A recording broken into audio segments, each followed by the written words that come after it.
security expert and former British intelligence officer told the Times that President Vladimir Putin was angry with intelligence services, including the commanders of the Russian Federal Security Service, FSB, because declared Ukraine as weak and will surrender easily if attacked. But in reality, the Russian military is facing difficulties on the ground, especially in the area of logistics and intelligence.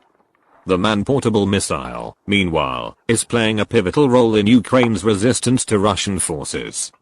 Ukrainian social media is flooded with photos and videos of downed Russian tanks. Ukraine is using FGM-148 Javelin anti-tank missiles, NLAW, Ukrainian-made Stugna-P anti-tank guided missiles, and Turkish-made Bayraktar B-2 drones to destroy Russian tanks. Russia has a big tank advantage over Ukraine, but the home country may not be able to take down enough enemy tanks to make a difference. Russia started the war with 2,840 tanks, that's 3 times as many as Ukraine has, according to the International Institute for Strategic Studies. Including infantry fighting vehicles and other armored personnel carriers, Russia has 15,857 armored fighting vehicles. Russia could lose hundreds of tanks and aircraft carriers and still prosecute the war.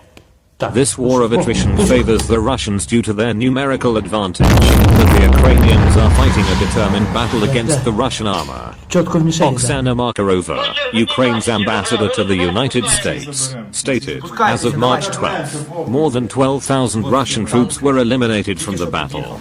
Destroyed 362 tanks, 1,205 armored vehicles, 135 artillery and mortars, 62 launchers, multiple rocket launchers, MLRS, 33 air defense systems, 58 aircraft, 83 helicopters, 585 military vehicles, 3 small boats, 60 fuel tanks, and 7 enemy tactical UAVs. Then the Ukrainians are gradually destroying the Russian armored forces. Furthermore, whenever the Ukrainians destroy a tank, it lifts their morale. In the early stages of the war, the Russian offensive formations from the north along Kyiv Avenue were asynchronous and erratic. Some Russian tanks overcame their logistical support and ran out of fuel. The Ukrainian side had unexpectedly strongly protested, as UK and US defense officials recognized.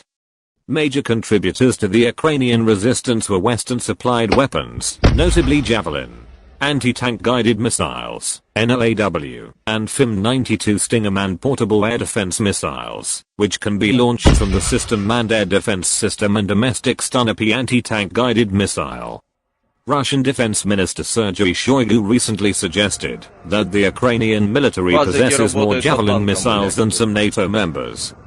The missile has a range of up to 4 kilometers, and has a firearm. Forget mechanism, meaning soldiers can aim, and immediately seek cover, unlike traditional guided anti-tank weapons, where the shooter has to point guide the missile all the way to the target. Defense analyst Scott Boston at the Rand Corporation, USA, said that the Javelin missile is quite effective against most Russian armor, and can be more effective against heavy vehicles such as tanks, than other systems. Another Ukrainian man-portable missile system. Earlier, the Ministry of Defense of Ukraine released a video showing that Ukrainian forces ambushed a Russian convoy on the M01 highway with anti-tank missiles, leaving a line of cars on fire in Brovary, just away from the center of Kiev 13 kilometers. Russia continued to try to get close to Kiev by fighting in the northwest and east, mainly in fierce battles for control of small towns and roads. But the Ukrainian military offensive in Brovary also exposed strategic challenges and missteps that, according to military analysts, have prevented Russian forces from gaining control of most of Ukraine's major cities for the foreseeable future now. Although Russian forces are outnumbered and far superior in weapons to Ukraine's, their size and need to use most of the major roads make them less mobile and vulnerable to attack. The Ukrainian army can launch artillery attacks from a distance of many kilometers in parallel with ambushes. The fighting in the city is always difficult, and I think the Russians are no better than others, said Dr. Tor Buchel, a senior research fellow at the Norwegian Agency for Defense Studies. He said that Russian army is advancing with armored vehicles into the urban areas of suburban towns. I'm not sure they have much of a strategy at the moment, Buckner said. Ilya Berezhenko, a Ukrainian soldier who witnessed the attack on the Russian tank convoy in Brovary from a distance, revealed that they targeted the first and last tanks in the line in the hope of trapping the ones in the middle. From this angle, the attack was only partially successful.